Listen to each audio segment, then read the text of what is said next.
Hello friends, today in this video I will show you how to quickly clear the cache in Windows 11. So firstly click on Start, then click on Settings.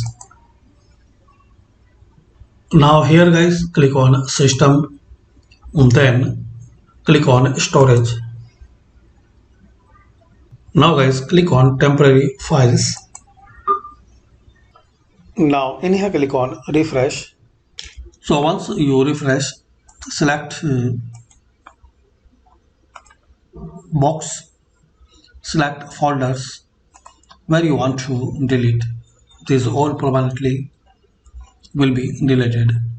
So once you are sure, click on Remove Files. Warning, this includes the download folder. So continue. So like this guys, you can quickly clear the cache in Windows 11. Thanks for watching. Please comment this video useful for you or not.